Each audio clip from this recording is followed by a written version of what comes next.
Hello, hello, hello. Magandang araw. Welcome back sa lahat ng Libra. At sa mga bago, welcome to my channel. Ako nga pala si Mystico Moreno, or in short, Mismo. At dito sa aking channel, we will manifest love sa inyong Tagalog love reading na Mismo. So, ang gagawin natin ngayon ay bago. We will tap into the third party energy. Pero, take note na ang third party energy ay hindi lamang romantic. Okay, so any external influence outs or mga bagay-bagay na outside sa relationship nyo ng person mo. So, third party energy yun. So, pwedeng kaibigan, kamag-anak, kapamilya, katrabaho, kaklase, okay? Pwede rin trabaho mismo, career, business, akad, at iba pa. Okay, so alamin natin yan sa reading na gagawin ko. So, remind ko rin ang lahat na this is a collective reading. Ibig sabihin, this may or may not resonate sa inyo. Okay? So, kung hindi siya nag-resonate, just leave it behind. Ibig sabihin, hindi ko nasagap yung energy nyo sa reading na to. Kaya abangan nyo na lang yung mga susunod ko pang love reading. Kaya, best to subscribe para updated kayo sa mga ipopost ko pang videos.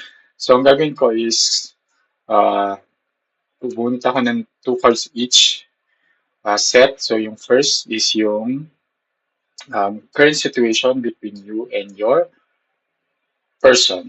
So, okay, the world and Ace of Cups. Ooh, okay, nice. And yung influence or third party energy ay Two of Swords and Queen of Wands. Okay.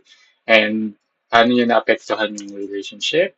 King of Pentacles and Eight of Wands. Okay.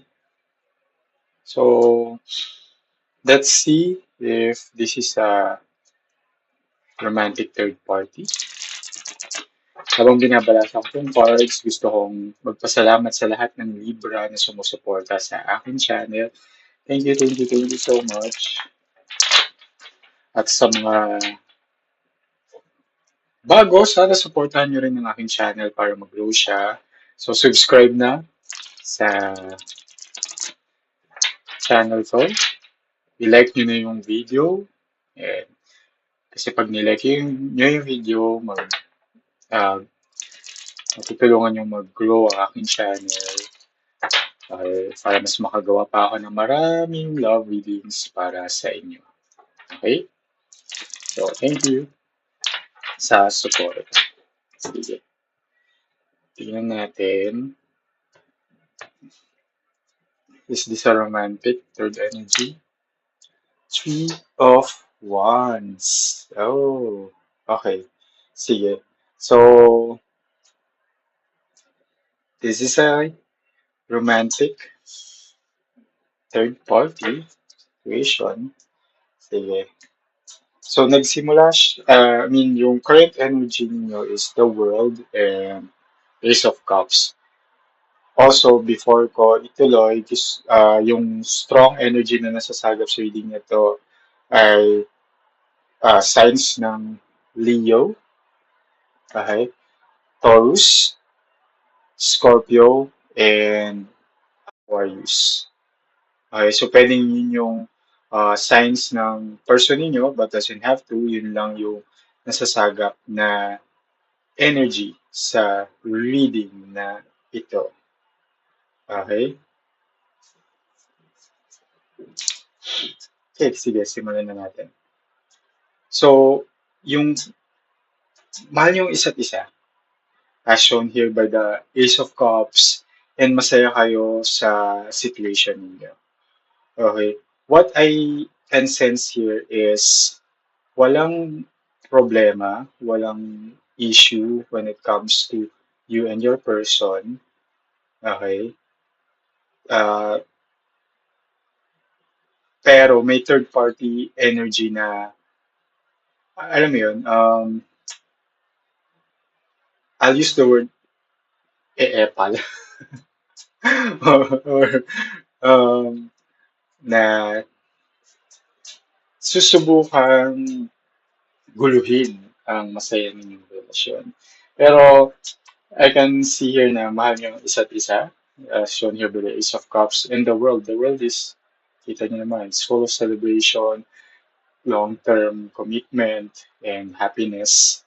And, yan, di ba? Pero dito, si Two of Swords, sa si Queen of Cups is the energy of the third party. So,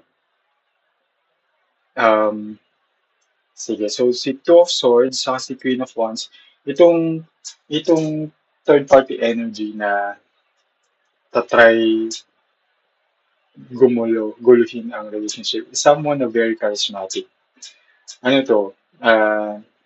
Alam mo yun, ito yung person na kung wari pag nakita nyo, sobrang um, magaling siya makipag-socialize, may charisma, ma- magaling mambola, di ba? Uh, yung personality, pleasing personality ba? May pleasing personality siya.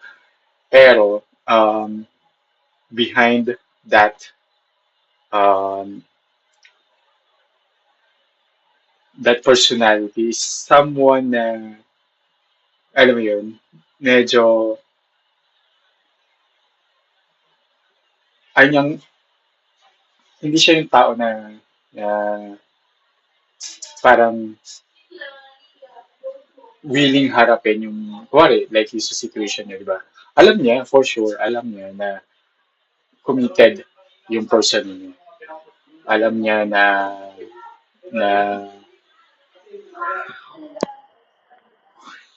alam niya na mahal niyo kayo ng person niyo.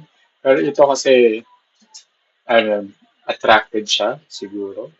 Or meron siyang sense of thrill pag may pinupulso siya na bagay na mahirap makuha. Parang ganun. So, yun yung ganung energy na nasasagap ko.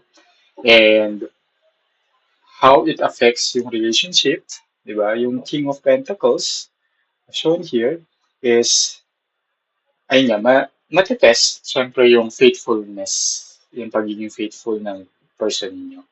And I can see here naman na with the Eight of Wands, um, itong itong temptation naman na to is something na malalampasan. Hindi siya, I can sense here na itong person ninyo is very committed to you. Wala naman siyang gagawin na something na ikasisira ng relationship. Pero, yun nga, this third party energy will try to tempt your person and, diba, try to get the attention of your person, magpapapansin, alam mo yun, susubukan niya gamitin nga yung charisma niya kasi punong-puno ng charisma tong tao na to. And susubukan niya na to win the, alam mo yun, the attention ng person niya. Okay? Sige, tingnan natin. Ano pang detalye? Relationship, King of Swords, and Seven of Coins. So, King of Swords and Seven of Coins sa relationship is very loyal naman kayo sa isa't isa and loyal to person na ito sa inyo. King of Swords is a card of loyalty and honesty. And as shown here also by the Seven of Coins na um, there, may time na parang, mapapaisip kayo, mahal niyo mo ba talaga yung isa't isa dahil may ganitong pagsubok na dumarating at matitest siya. Pero the answer is yes naman. Kasi as shown here by the Ace of Cups na punong-puno naman ng love itong relationship niyo and just need time to really parang i-reevaluate ba how much or anong extent yung pagmamahalan niyo. Pero, yep, okay naman. And itong third party energy, Okay. Oh, yun nga, romantic siya. Um, gusto niya yung person mo. Medyo parang, alam, may feelings itong third party energy, third party, itong person na to sa person ninyo. Pero, shown here by the Nine of Swords nga, na hindi naman siya magtatagumpay din sa um, plan niya manggulo sa relationship. Kasi shown here by the Nine of Swords, gusto niya yung person mo, pero hindi siya magsasucceed. Why? Because the love and between you and your person, stronger siya. And tingnan natin how it affects. Okay, yun nga. So,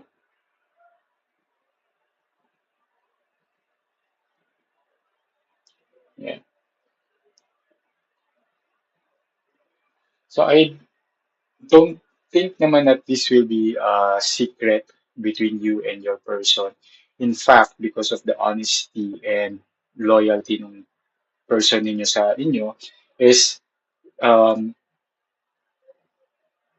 i-open up niya sa inyo yung sitwasyon na may ganitong person na parang nangungulit sa kanya, nagpapakita ng motibo, ganyan, pero yun, hindi naman niya ina-entertain. And as shown here with also with the Eight of Coins is Eight of Coins is dedication and commitment nga ng tao nito sa inyo. And nakikita din naman dito sa King of Pentacles and Eight of Wands na um, wala siyang balak um, patulan or i-entertain yung third party person. Kaya itong person, sad din siya. Pero, which is a good thing, di ba? Kaysa parang sinubukan ng parang try, di ba? Wala. Kahit try, wala. Wala akong nakikita ng energy of even um, trying or kahit nasa isip man lang wala. Di ba? So, ayun. So, it's a good reading na um, and yun nga, and dito rin, dito sa moon card is hanggang illusion na lang yung alam mo yun, plan ng third party to na makuha yung person mo from you. So it's a good reading, good job kasi um mahal ka nitong tao nito at hindi siya gagawa ng anything that will hurt you despite may nagpapapansin na third party energy.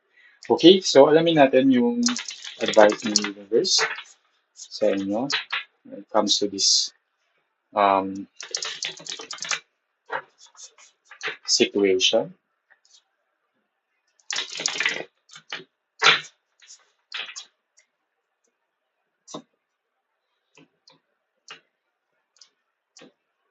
Okay, advice of the universe. Keep going, don't give up. Okay. So, yeah, wag niyong bitawan ng isa't isa just because may third party energy. So, lalong parang sinasabi lang dito na pagtibayan niyo pa yung relasyon ninyo. Okay? Dahil masaya kayo sa isa't isa at mahal niyo ang isa't isa. So, yun. So, sana nakatulong itong reading. Abangan niyo na lang yung susunod ko pang reading. Okay? So, subaybayan niyo lang. Dito lang sa aking channel. Ako si Mystico Moreno. Kita-kits na lang sa susunod. Ingat!